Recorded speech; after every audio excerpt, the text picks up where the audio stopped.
Hello and welcome to the History of Japan podcast, episode 556, The Gods March Overseas, Part 2.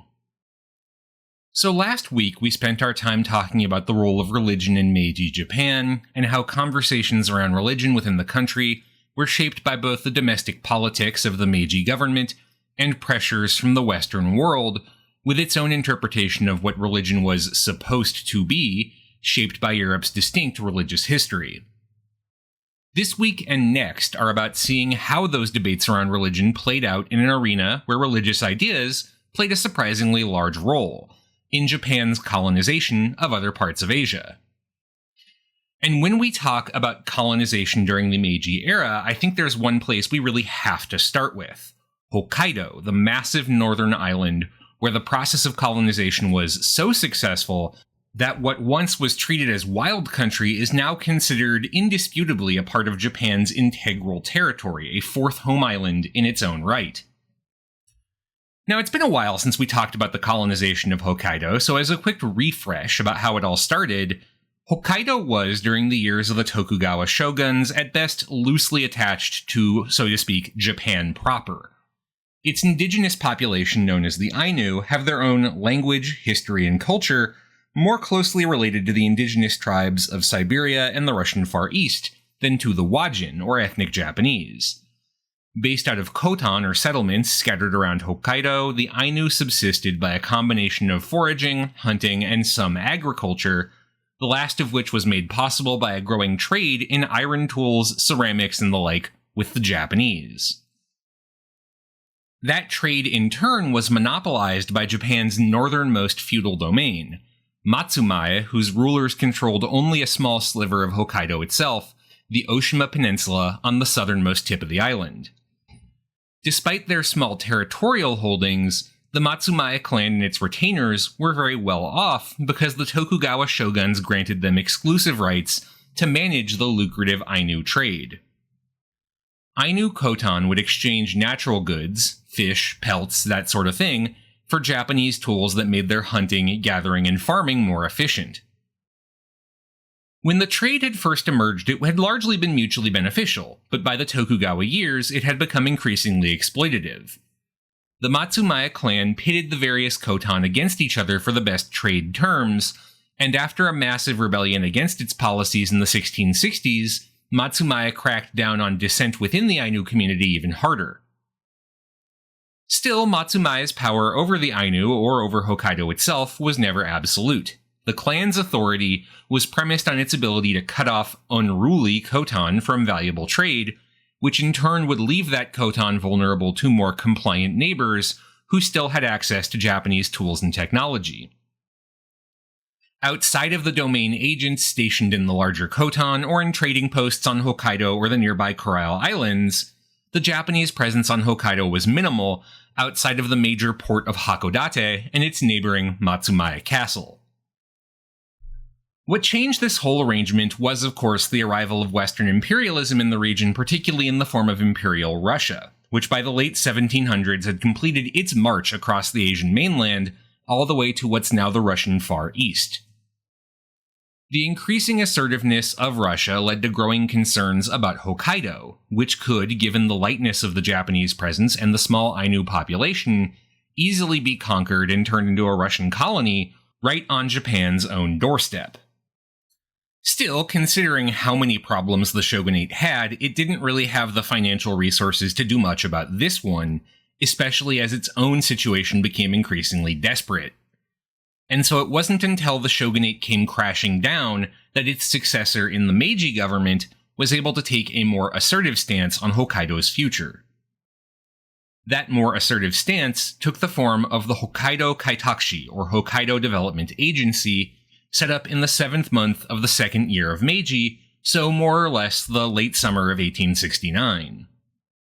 Which is remarkably quick given that the final holdouts of the Tokugawa shogunate itself had been in Hakodate up in Hokkaido and had not been brought fully to heel until the early summer of that year. The goals of the Kaitakushi were simple. First and foremost, they were to secure Hokkaido, as well as neighboring Sakhalin Island, which by treaty had been split between Russia in the north and Japan in the south, and the Coral Island chain. They were to do this by means of colonization. In other words, the job of the Kaitakushi was to convince enough people to move to these islands to make it impossible in case of a war with Russia for the Russian military to sweep in and drive them out, securing Japan's northern frontier in the offing. The population that would make this possible would, at least at first, come mostly from perceived anti-government subversives, particularly samurai from domains which had resisted the new government and who would be punished by being forcibly relocated to Hokkaido, far away from where they could cause any real trouble. Second, the Kaitakushi was charged with economically developing this region so as to make the colonization effort pay, or at least be self-sustaining.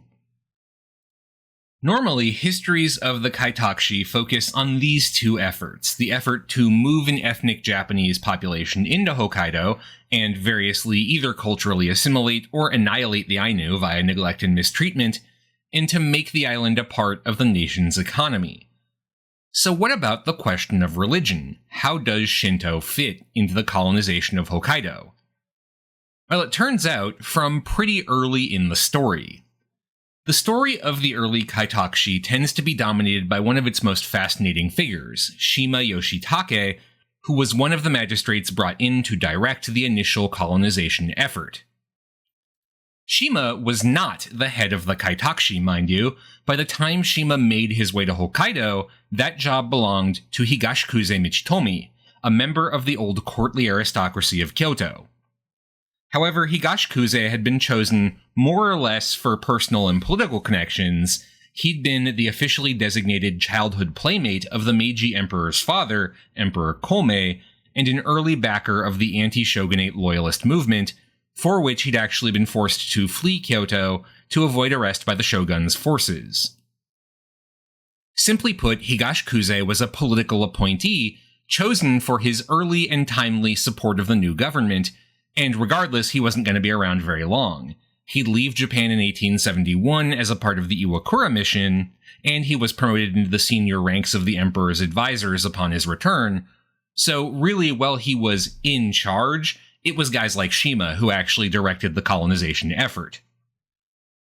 Now, Shima himself arrived at the Kaitakushi by a very circuitous route. He was born in 1822 in Hizen Domain, now Saga Prefecture, in western Kyushu, about as far from Hokkaido as it is possible to be within the home islands. He was from a high-ranking samurai family in his domain, and unlike a great many other high-ranking samurai of the period, he was actually competent and intellectually curious. He made a name for himself at Saga Domain's Samurai Academy, the Kodokan, and traveled around the country as a young man to study with some of the period's foremost Confucian scholars.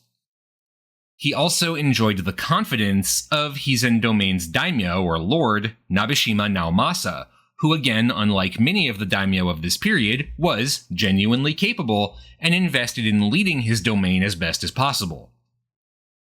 Lord Nabeshima, among other things, had foreseen the danger of Western empires in Asia as early as 1851, 2 years before Commodore Perry's arrival in Japan, when he directed Hizen Domain's reverberatory furnaces, Western technology purchased from overseas, to begin producing new cannons to defend the coastline. He actually was in charge of Edo's defenses after Perry's arrival, and was a vocal voice in the politics of the period, calling for a stronger national defense policy. Nabeshima would, after initially trying to rally the shogunate to defend the country, abandon it as a lost cause, and throw his weight behind the growing loyalist movement instead. And Shima Yoshitake was brought along by these historical moments. He first went to Hokkaido in 1858, sent by his lord Nabeshima to survey the area. At the time, the shogunate had briefly floated the idea of partitioning the island between powerful domains which could direct colonization of their respective regions to ward off the Russian threat. Nothing ever came of that plan, of course, the funding just wasn't there, but the idea of Hokkaido as an opportunity, a colonial frontier to provide resources for the homeland, as well as a danger, a vector of Russian or other imperial powers to set up shop right next to home, lingered both for Lord Nabeshima and for Shima. Nabeshima Naomasa would, in fact, after he threw in his lot with the anti-Tokugawa coalition of 1868, be rewarded with, among other things, the post of founding director of the Kaitakushi. He didn't hold it for long, of course, before resigning in favor of Higashikuze Michitomi on grounds of old age. By 1869, Nabeshima was 54, and he'd never been in particularly great health. In fact, he died just 2 years later. But before his departure from his brief tenure running the Kaitakushi, he secured a spot in the new agency for none other than Shima Yoshitake, who had continued to serve his lord faithfully since that sojourn to Hokkaido 10 years earlier, and who in fact had helped lead the domain's armies in the war against the shogunate. Now, Shima will play a very important role in our story this week and in the story of Hokkaido in general. He's usually the one credited with the selection of the inland site of the Ishikari Plains to construct a model colonial city that, unlike the cramped little port of Hakodate, clinging to the southern tip of the island, would be a showcase of the confident new Japanese colonial regime. His modern colonial city was, of course, Sapporo, the nerve center of the Kaitakushi, and eventually the capital of Hokkaido itself. And Shima helped plan the whole thing, including its glorious grid-like boulevards in a modern fashion, grand pieces of Victorian architecture to match the style of a modern city, the whole thing split down the middle north-south by the Sosei River, and with the perfectly manicured Odori Park running east-west to break up the government districts in the north from the residential and commercial ones in the south. It was a beautiful piece of modernist urban planning in the classic confident colonial style, but Shima didn't just stop at urban planning. I'll quote here from some text translated by Carly Shimizu, originally from a 1931 publication by the Hokkaido Jingushi Hensan Iinkai, or Committee to Compile the History of Hokkaido Shrine. Quote, Autumn 1869. Shima Yoshitake made his way by ship and horse from Tokyo to the northern periphery of Japan.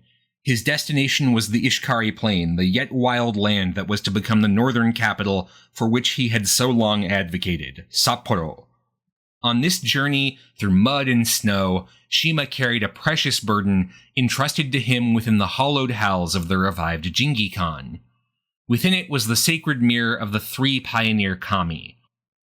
These kami, to be enshrined at the Imperial Shrine of Sapporo and at countless smaller shrines across the island, were to become the foundation and protector of not only Sapporo but the entire island of Hokkaido. Although a small and hastily constructed government office first served as the residence for the kami, Shima had located a beautiful site worthy of the new Great Shrine of Hokkaido. Standing among the snowy pines in November, Shima praised the site in delicate Chinese verse. Surrounded on 3 sides by mountains and opening up on another, clear streams run across double hills. Ah, this place between mountain and brook was surely created for the shrine. It's all a little overwrought, maybe, but definitely indicative of Shima's whole thinking about the project of making this shrine, which was supposed to give a spiritual grounding for the showcase of modern power that was Sapporo and more broadly Hokkaido. You'll note, by the way, the reference to the 3 pioneer kami, or Kaitaku Sanjin in Japanese. These kami are, respectively, O-Kuni-Nushi, the kami who controlled the earth before it was subjugated on behalf of the sun goddess Amaterasu, his close companion, Sukuna Hikona, who's associated with agriculture, and Kunitama, a sort of guardian spirit for a province, with a complex history going back to the classical era. We're not going to get into it too much. Today, the shrine houses a 4th spirit, that of the Meiji Emperor himself, who was enshrined in Hokkaido Shrine after the Second World War, though the effort to make that happen actually dates to the pre-war period. The original 3 pioneer gods had been hand-selected by the Meiji Emperor and by his religious advisors in the Jingi-kan, the part of the state bureaucracy responsible for managing religion, back during the early days of the Meiji era, when managing religion and trying to craft Shinto into a state religion had been more of the official line of the government itself. These gods had been hand-picked for their ability to support colonial efforts. After all, O-Kuni-Nushi had pacified the earth to prepare it for rule by Amaterasu's descendants, at least from a certain point of view, and Sukuna Hikona and Kunitama were natural fits for a colony that had to be both self-sustaining and pacify an at-risk frontier. Higashikuze Michitomi and Shima Yoshitake carried the relics associated with these gods up to what became the shrine, though it took a while for the site of the shrine itself to be solidified. At first, as that text mentions, there'd actually been a temporary shrine in the government offices of the Kaitakushi itself, which I have to say I absolutely love as an image. I mean, can you imagine the staff directory? Room 301, accounting, 302, payroll, 303, the gods. Fortunately, HR didn't have to split space for very long. By early 1870, a temporary shrine building had been set up on the banks of the Sosei River, while Shima led the search for a final shrine location. He eventually settled on a spot atop a nearby hill overlooking both the river and Old Ori Park, and took charge of the construction project personally. While he was doing this, more generally, Shima had actually been one of the leading forces behind the building of Sapporo itself. Supposedly, he even left his office in the dead of winter to join laborers working on construction sites. He was genuinely inspired by a vision of Sapporo as the greatest prefectural capital in Japan, a model city second only to the national capital of Tokyo, which would permanently secure the northern frontier. And Shinto, the kami, were essential to that vision. As that overwrought narrative I read for you earlier described, the one time Shima left Hokkaido after his posting was to go back to Tokyo to get those sacred relics, which would provide the earthly residence, so the thinking went, for the three pioneer kami as they resided in Hokkaido Shrine. Unfortunately, Shima's own drive also proved his undoing. He would repeatedly clash with Higashikuze Michitomi over economic policy, and ended up being dismissed from the Kaitakushi in January of 1870 as a result. But Shima's departure didn't mean the end of the project he championed, and especially the expansion of what became known as Sapporo Shrine at first continued apace even without its original champion there to push for it. One of his last official acts before being fired was actually picking that final site. And as an aside, these days if you go to the shrine you'll find it's named Hokkaido Shrine rather than Sapporo Shrine, Hokkaido Jinja. That name change came in 1864 in the same ceremony that installed the Meiji Emperor as the fourth god on the grounds. To avoid confusion, I'm just going to call it by its current name, Hokkaido Shrine, going forward. Now early on, Hokkaido Shrine was a pretty small affair, but its prominence shot up pretty rapidly. We can see that by looking at its relative position in that system of ranks we talked about last week. When it was first set up in its temporary quarters, Hokkaido Shrine was ranked as Hokkaido's Ichinomiya, its first shrine, a relic of an old system where each of Japan's provinces had a primary shrine designated by the imperial court. When the newer ranking system was implemented in 1871, Hokkaido Shrine was labeled as a Kokkei Sosha, a lesser national shrine. But as colonization developed and progressed in Hokkaido, so did the region's main shrine. Just 1 year later, Hokkaido Shrine was promoted to the status of Lesser Imperial Shrine, a huge boost to its prestige, which also meant more financial support for its operations, and moved responsibility for managing the shrine onto the national government rather than the Kaitakushi, which, by the way, was dissolved in 1882 when Hokkaido became a regular prefecture. As an aside, that new status as an imperial shrine actually didn't secure it a visit from the Meiji Emperor during his one trip to Hokkaido in 1876, which of course was to lend his imperial grandeur to Japan's new frontier. Why he couldn't make time to go to the shrine isn't totally clear. Likely, given how densely packed his itinerary was, there just wasn't time for it. However, his heir Yoshihito, the future Taisho Emperor, did visit in 1911, as did the future Showa Emperor Hirohito, once as crown prince in 1922, again as emperor in 1936. In 1889, Ise Grand Shrine, the main shrine of the sun goddess Amaterasu, was rebuilt as part of its regular renewal, and the temporary buildings of Hokkaido Shrine were finally replaced. The old outer shrine from Ise became the new main shrine building for Hokkaido Shrine, which of course was a mark of substantial imperial favor given how prestigious Ise Shrine is. In 1893, Hokkaido Shrine was promoted to an intermediate imperial shrine, and then finally in 1899, it was promoted to the highest rank Greater Imperial Shrine, equivalent to the position held by Kashihara Shrine. Of course, unlike Kashihara Shrine, Hokkaido Shrine itself had no ancient history to ground it. It couldn't justify its position by means of a connection to a famous site from Japan's history or myth. By 1889, that wasn't exactly a problem. After all, the new Meiji Constitution had mandated a split between religion and secular culture on the model of the West, and Hokkaido Shrine's modern status meant it was easier for its priests to claim that they were running a cultural institution rather than a religious one.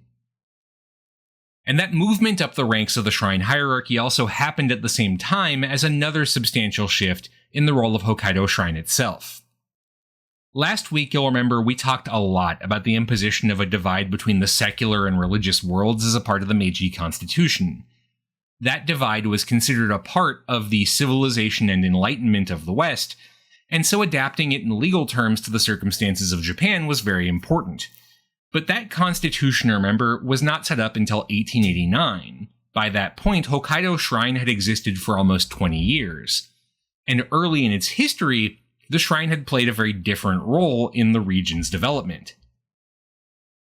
Hokkaido Shrine had actually been the regional base of the Great Promulgation Campaign in Hokkaido, that abortive attempt in the 1870s to reform Japanese religion into an explicitly state-sponsored direction, as we talked about last week.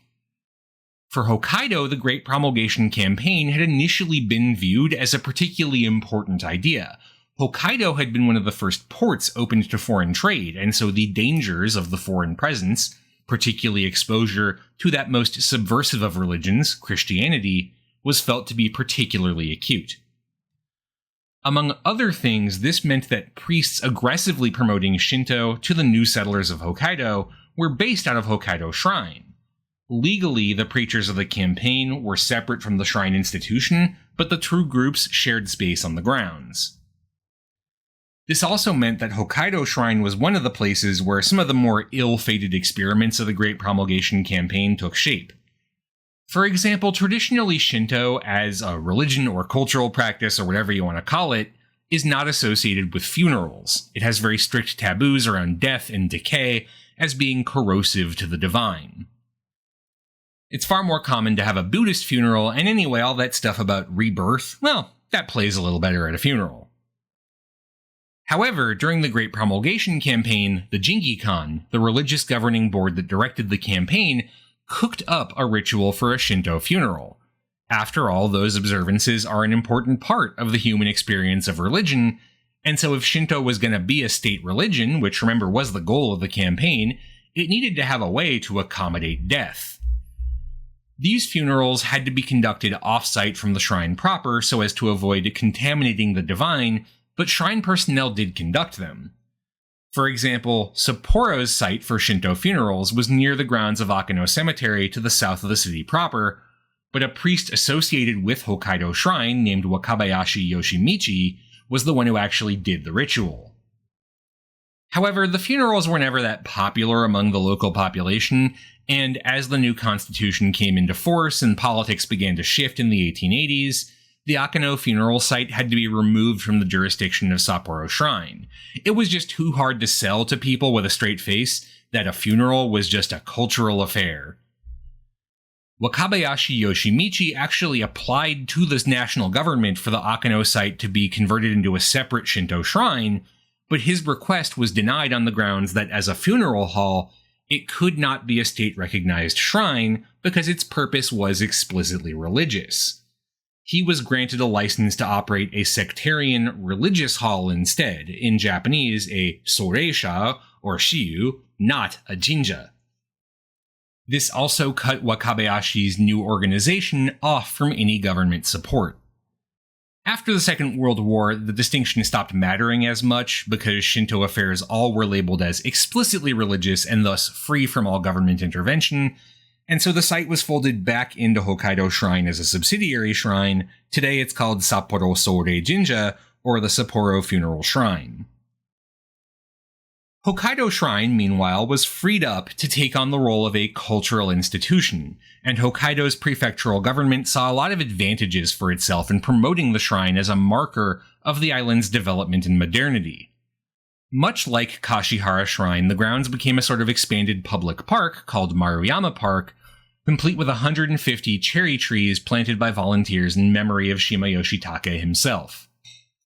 In 1934, the government would fund what else but a sports field on the park grounds. Today it houses tennis courts, a soccer pitch, and a baseball stadium. The shrine grounds were also a priority for the city's growing transit system.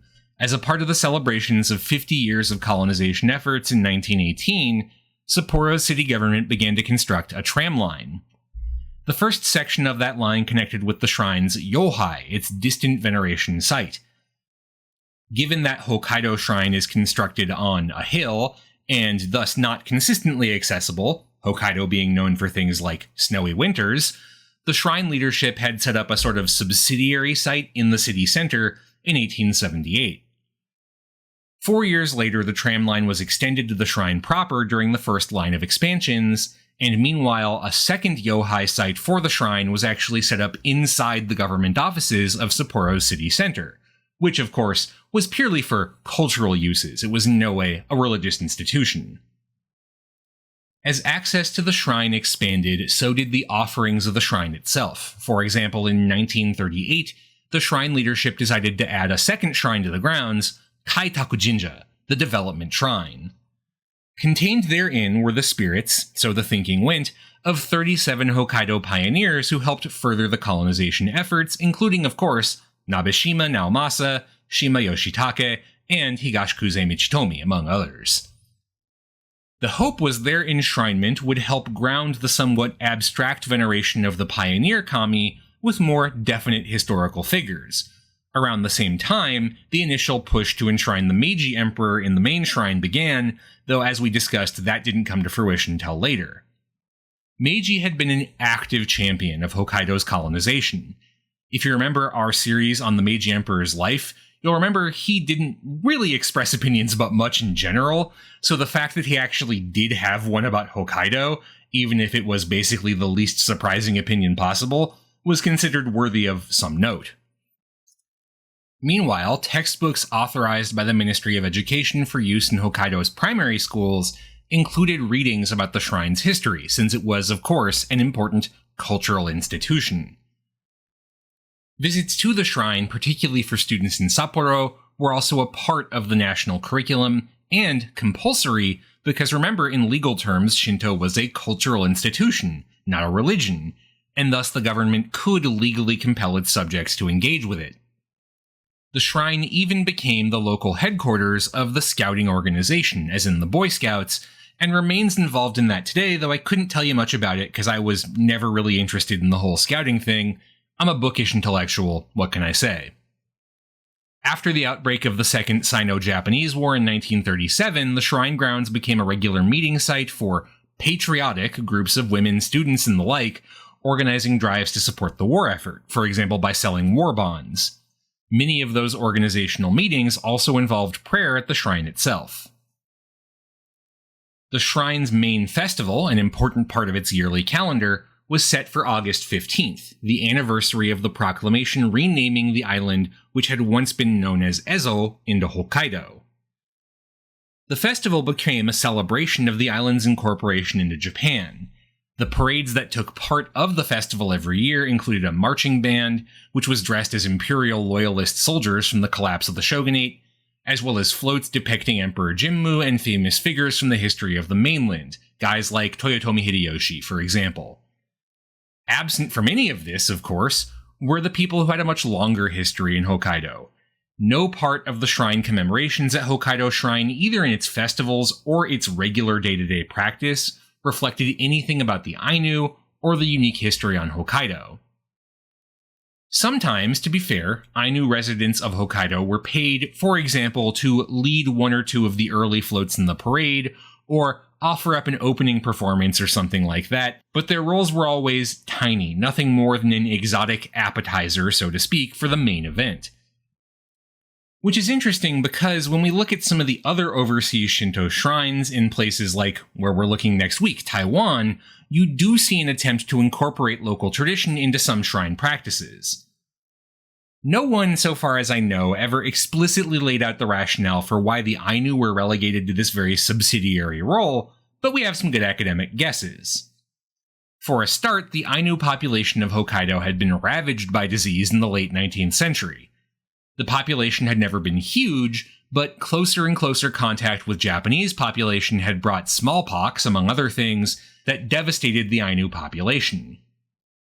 This, combined with the development of Hokkaido encroaching on their long-standing ways of life, had led to a plunge in the Ainu numbers.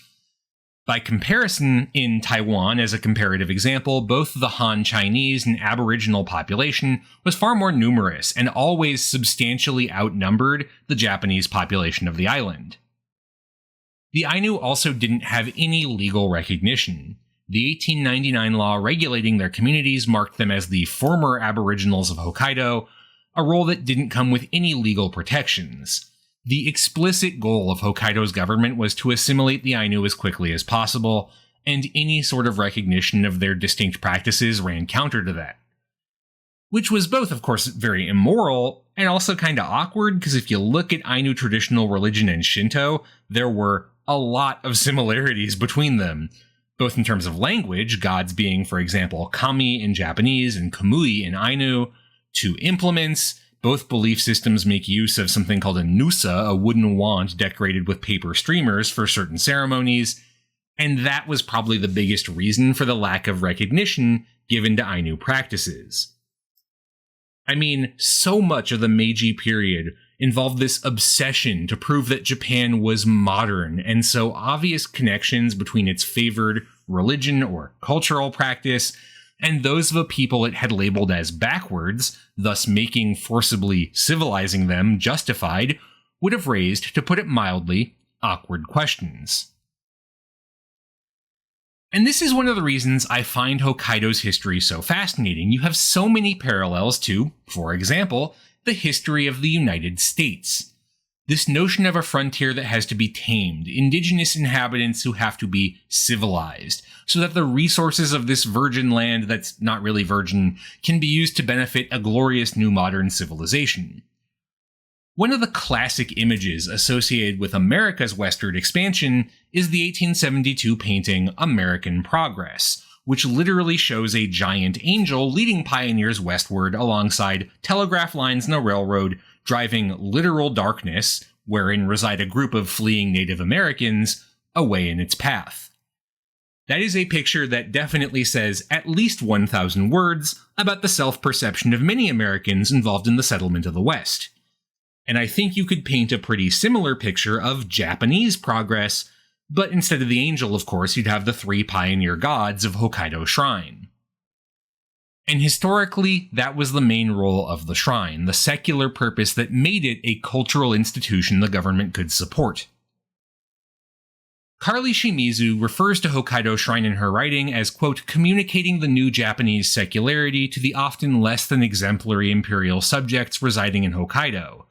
It had an essential role in transforming Hokkaido, new imperial land, into an integral part of the empire. It did this by positioning Hokkaido within a modern Japanese space through its rank as a greater imperial shrine, and through its geographic and ideological position as the general protector shrine of the colonial capital of Sapporo. It positioned Hokkaido within Japanese time through its practices like annual festivals and yohai rites, both towards the shrine itself and towards the imperial palace and Kashihara Jingu. Now, translated from academic into English, that means Hokkaido Shrine was a symbolic representation of exactly what Japanese progress was supposed to look like, tying the new land of rough pioneers, many of whom, remember, had been sent to Hokkaido initially because they were of dubious loyalty to the new government, back to that imperial government at home. The shrine embodied the idea that Hokkaido was now Japanese, and symbolically, through its rituals, through its festivals, all of it represented what being Japanese now meant. But of course, that raises an interesting question. How do you symbolize being Japanese to a people who already have some sense of who they are? We'll see a bit more about that next week as we look at our final colonial shrines in Taiwan, but that's all for this week. Thank you very much for listening. This show is a part of the Facing Backward podcast network. You can find out more about this show at facingbackward.com, and you can support us on Patreon. Special thanks to new donor to the History of Japan Patreon, Zach, for donating to support the show. Thanks again for listening, and I'll see you next week for the third and final part of this series.